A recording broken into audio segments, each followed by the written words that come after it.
Aportar mi verdad significa también aportar un precedente al país. Somos el primer grupo que habla de violencia sexual y eso es hacer el cimiento para que le vengan atrás construyan. A eso le estamos apostando.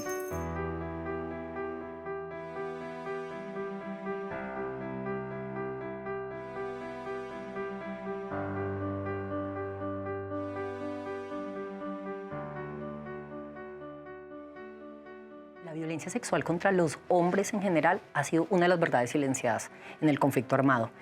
Pareciera que las cifras no nos dicen nada, ¿no? Que no tenemos datos cuantitativos, pero cuando uno empieza a hacer la investigación, lo que descubre es que este subregistro tiene que ver por varias razones, ¿no? Hay un subregistro alrededor de que los hombres declararon fue tortura y no violencia sexual. También hay un tema de la revictimización que los hombres vivieron en el momento que declararon la violencia sexual. Y también lo que encontramos es que mucha de la violencia sexual que están viendo los hombres desborda el conflicto armado y precede el conflicto armado. Y uno lo podría encontrar con informes con medicina legal, etc.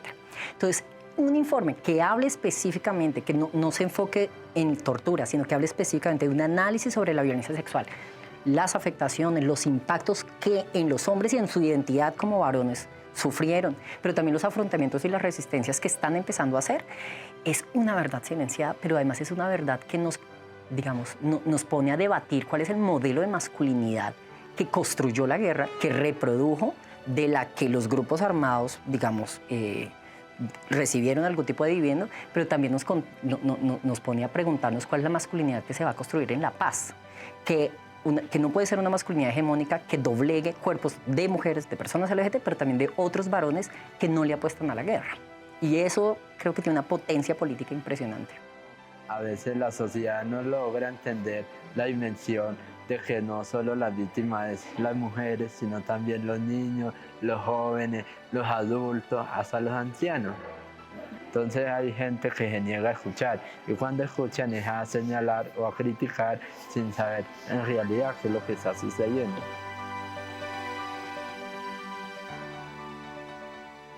Yo siempre lo he dicho, a mí me une a los hombres que fueron víctimas de violencia sexual en conflicto armado.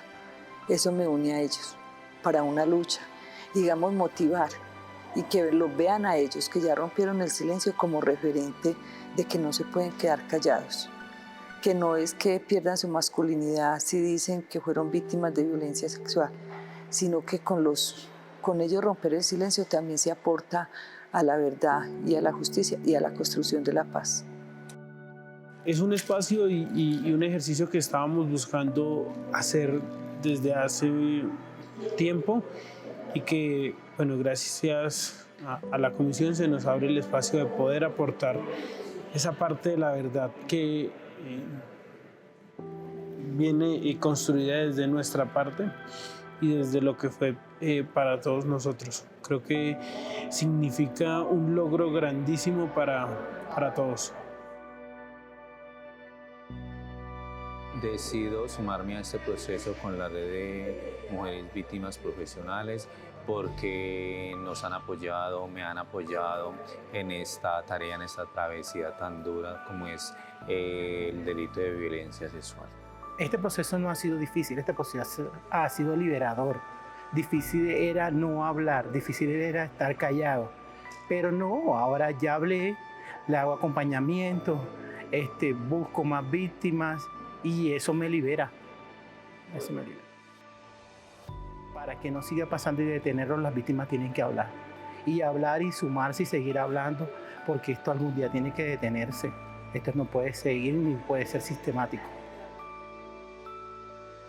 Violencia sexual contra los hombres nos habla de masculinidad todo el tiempo. Nos está hablando de cómo la masculinidad hegemónica ha reafirmado sistemas de poder, no solo patriarcales, sino sistemas de poder adultocéntricos, racistas, clasistas, que al final lo que buscan es apropiarse de los cuerpos, pero sobre todo los territorios a través de sus cuerpos. Y eso incluye a los hombres. Pero también cuál es el castigo que los hombres han recibido por no querer afirmarse en la guerra. Entonces, por eso lo que encontramos es que muchos de estos hombres vivieron la violencia sexual cuando se resistieron a ser reclutados de manera forzada o cuando ejercieron algún tipo de liderazgo en contraposición a la violencia que vivían por grupos armados.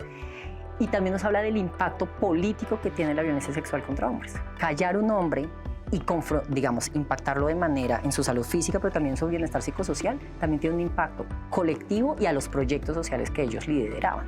Por eso, identificar hombres líderes y generar violencia sexual contra sus cuerpos era callar comunidades completas.